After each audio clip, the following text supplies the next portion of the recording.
కష్టాలు వేరు, అణచివేత వేరు. కష్టాలు అందరికీ ఉంటాయి. గౌతమ్ అదానికి, నరేంద్ర మోదీకి కూడా కష్టాలు ఉంటాయి.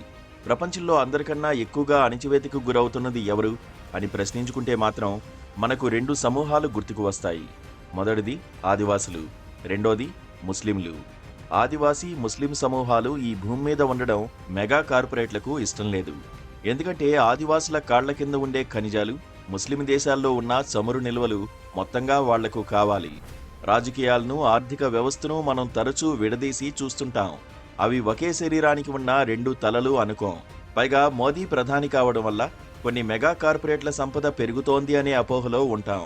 కానీ తమ సంపదను పెంచుకోవడానికి మెగా కార్పొరేట్లు తగిన ప్రధానమంత్రిని కూడా ఎన్నుకోగలవేమో అన్న ఆలోచన మనకు రాదు.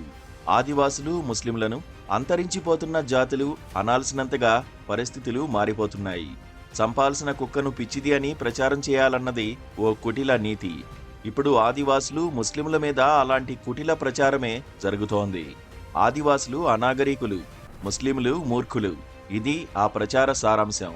ఈ ప్రచారాన్ని ఎక్కువ మంది నమ్మరు. కానీ ఓటర్లలో ఓ మూడో వంతు నమ్మి ఓటేసిన దేశాధినేతలు మళ్లీ మళ్లీ గెలవగలరు.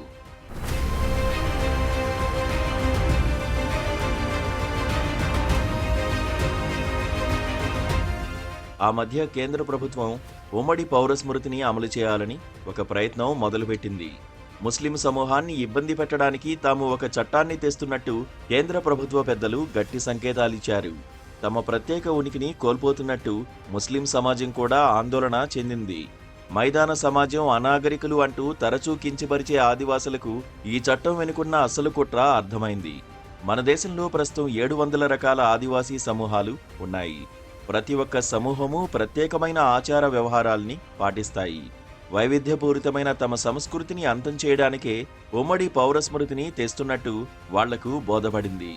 ఆదివాసీ సంఘాలు జార్ఖండ్లో పెద్ద సభ జరిపి ఈ చట్టాన్ని వ్యతిరేకిస్తూ దేశవ్యాప్తంగా ఆందోళన చేయాలని తీర్మానం చేశాయి.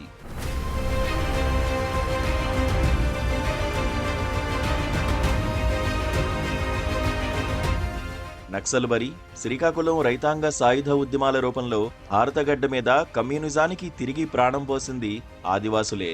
ఆ ఉద్యమాలను చూసి ఉలిక్కిపడిన ప్రభుత్వాలు మైదాన ప్రాంతాల్లో భూపరిమితి చట్టాల్ని, అటవీ ప్రాంతాల్లో ఆదివాసీ భూముల పరిరక్షణ చట్టాల్ని తెచ్చాయి. ఇప్పుడు ఆ చట్టాలను వరుసగా రద్దు చేసే పనిలో పడ్డాయి. మణిపూర్లోని కొండలు, అటవీ భూముల మీద ఆదివాసులైన కుకీ, జోలకు సాంప్రదాయిక హక్కుంది. లోయలో ఉండే నాగరికులైన మెయితీలకు కూడా కొండలు, అటవీ భూముల మీద హక్కు కల్పిస్తూ కొత్త చట్టం చేయడంతో అక్కడ మంటలు రాజుకున్నాయి. ఇదంతా బహిరంగ రహస్యమే. దీని వెనుక అంతకు మించిందేదో ఉందని కుకీ, జోలకు గట్టి అనుమానం.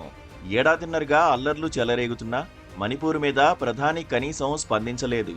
వారు మౌనంగా ఉంటూనే పార్లమెంట్లో ఇంకో పని చేశారు.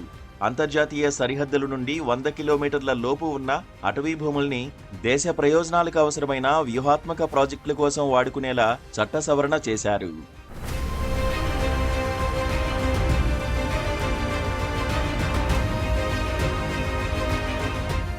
ఇండియాకు 7 దేశాలతో అంతర్జాతీయ సరిహద్దులున్నాయి. వీటి పొడవు 15,000 కిలోమీటర్లు.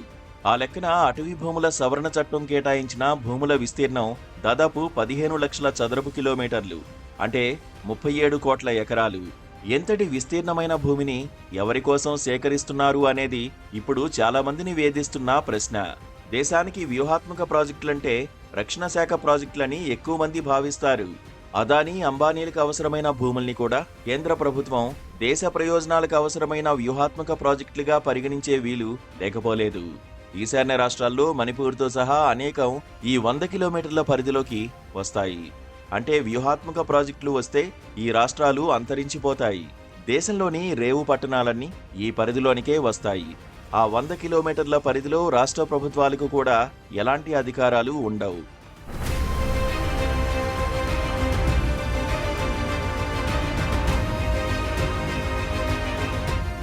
మణిపూర్ మీద ఎందుకింత ప్రత్యేక ఆసక్తి అనేది ఎవరికైనా రావాల్సిన సందేహం. ఈ సందర్భంగా అనేక వాదనలు వినిపిస్తున్నాయి. మణిపూర్ను ఆనుకుని మయన్మార్, లావోస్, థాయిలాండ్ దేశాలు ఉన్నాయి. మెకాంగ్, రువాక్ నదులు ఇక్కడే కలుస్తాయి. ఈ 3 దేశాల సరిహద్దులు కలిసే ప్రాంతానికి గోల్డెన్ ట్రయాంగిల్ అనే పేరుంది. ఓపియం, హెరాయిన్ వంటి మాదక ద్రవ్యాలకు ఇది ప్రపంచ కేంద్రం. పాకిస్తాన్, ఆఫ్ఘనిస్తాన్, ఇరాన్ సరిహద్దులు కలిసే ప్రాంతాన్ని గోల్డెన్ క్రిసెంట్ అంటారు. అది సహజ మాదక ద్రవ్యాల కేంద్రమైతే బంగారు త్రిభుజి సింథటిక్ మాదక ద్రవ్యాల కేంద్రం. యాబా అని పిలిచే మెథంఫెటమైన్ సింథటిక్ మాదక ద్రవ్యం వాణిజ్యం ఇటీవల ఈ ప్రాంతంలో విపరీతంగా పెరిగింది. డ్రగ్స్తో పాటు ఆయుధాలు, కమర్షియల్ సెక్స్ రవాణాలకు ఇది ట్రాన్సిట్ పాయింట్.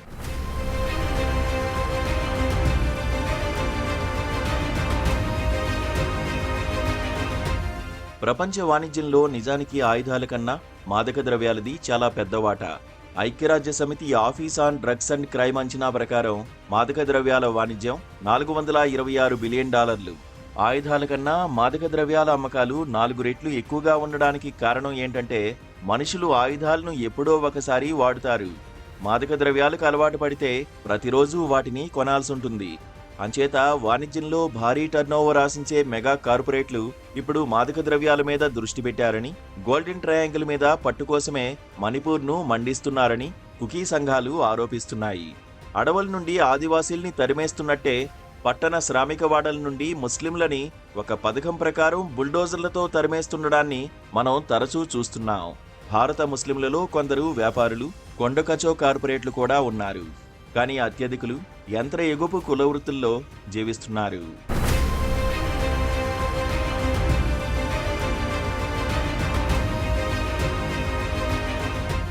మెగా కార్పొరేట్ల ఆగడాలు అడవులకే పరిమితం కావు.